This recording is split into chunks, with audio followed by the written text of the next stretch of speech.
What's up guys? Welcome to the video. So this wall is gonna act as my whiteboard, which is why I'm gonna be over here. But I haven't done a sit down talking video in a minute. It might have only been a week. But I want to come and sit down and talk to you guys about traveling and staying on track, because I've done it, I think, several times in a few videos, but this time was very different. If you do follow me on Instagram or you have me on Facebook, you know I went home for a couple of weeks back to New Hampshire. So this trip was very different because, for one, I wasn't on prep. That is the biggest thing. So for previous videos, I've either been traveling to a show or I've been traveling while on prep, and both have very different takes to them. They're much more strict when it comes to traveling and staying on track, and my opinion kind of shifts whether I'm in prep or not in prep. Even though I try to stay objective, but my videos will show what I'm feeling at that time. So if I made a travel video in prep, it'll probably be different than this one. So as far as traveling and staying on track when you're just a normal person, normal life, trying to reach your goals, you don't need to gain 10 pounds when you go on vacation.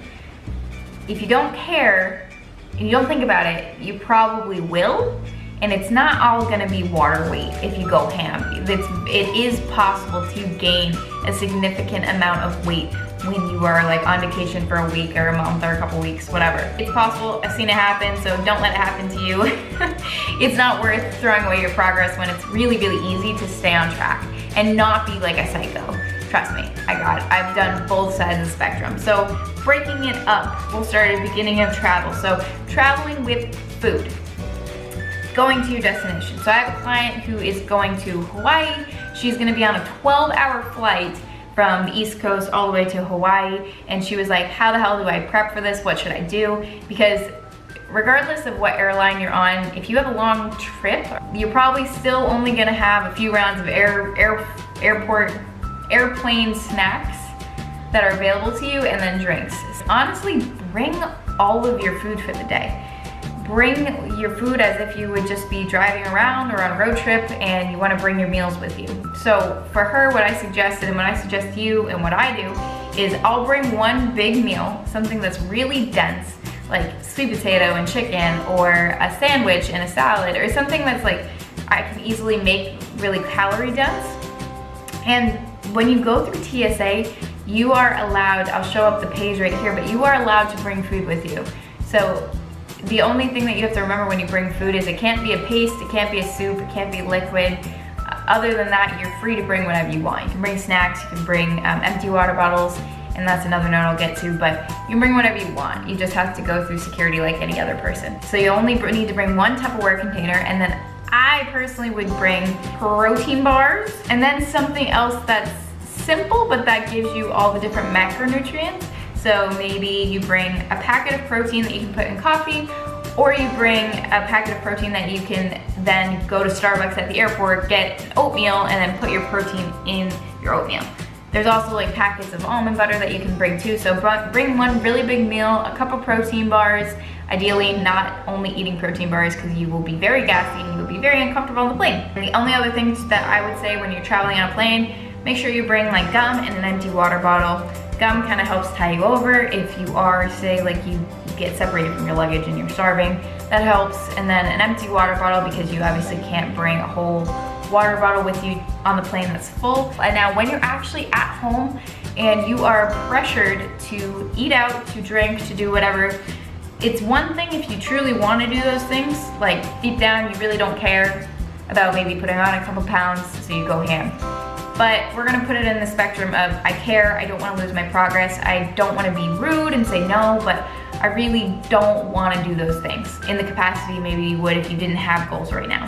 For me, that's kind of where I was at. Like, I wanted to participate in activities, but I didn't wanna gain a bunch of weight. At this point in my fitness career or in my journey, like I am comfortable having a glass of wine, but I by no means want to get drunk. I don't want to eat a massive cake, and I don't want to feel awful. So I pick and choose my times that I do that I indulge in those things. So for you, when you're, just understand that if you have family and friends that don't really understand what you're doing, even if they know about it and they don't really understand it, they're still gonna be like, hey, you should have this, you want this, you wanna go out, you wanna do this and that. And you don't have to blatantly be like, no, but just know that that's probably gonna come up and figure out how you're gonna deal with it. So like, for me, I came home the first day, my mom had a pizza ready. She was like, here's pizza for you guys. I made salad, made pizza, blah, blah, blah. And I didn't say like, no, I don't want that, I'm dieting. I don't want to eat pizza. So what I did is I had the salad she made, and then I just was talking to them about life, and I grabbed the egg whites and I cooked some egg whites, and that was my protein. When people offer those things to you, just say sure, or thank you very much, or I don't really feel like having that. Honestly, it just goes back to good old hospitality, being pleasant, having manners. That's all you have to do. You don't have to overthink it or stress or make yourself feel bad for not doing something that somebody asked you to do, and you don't have to go through all that in your head. Just genuinely say, no thank you, I'm all set, I'll have this instead, or do you have this? That's really how I deal with being like pressured when I'm at home, eating out, and when you are at events, how do you handle that? So eating out is super, super easy to stay on track. Just like I said in the last video, eat the things that you would normally eat.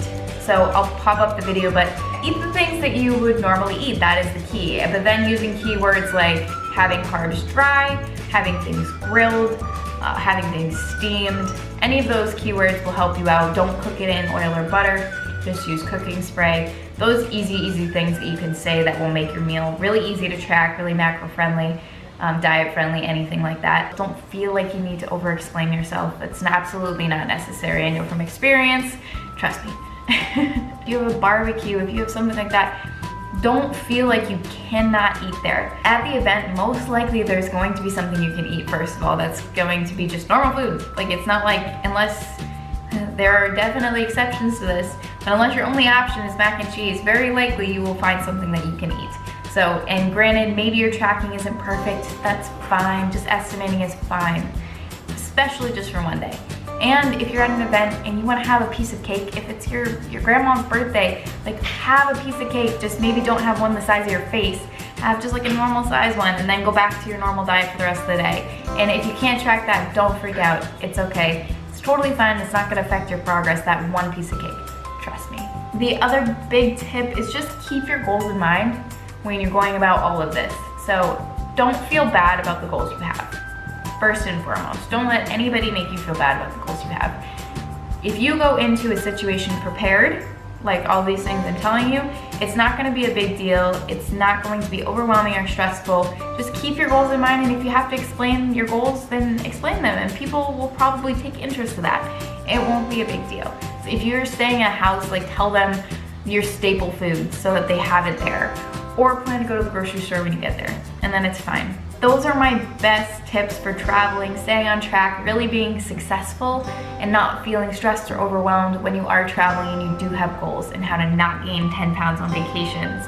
So hopefully this helps you guys out. If it does, please let me know. I can totally do another video about this, talking more about how to fit in your training when you're traveling, but I wanted to stick mostly to diet stuff for this, because that's one thing that's 95% of the time in your control. And as long as you're prepared ahead of time, you will be successful with it. So hopefully this helps you guys out. Make sure you subscribe to the channel. I post videos Monday, Wednesday, Friday. Wednesday's informational, Friday's training, Monday's vlog, and it's a grand old time, and I love all of you. Thank you in advance for subscribing and liking this video, and I will see you guys on Friday.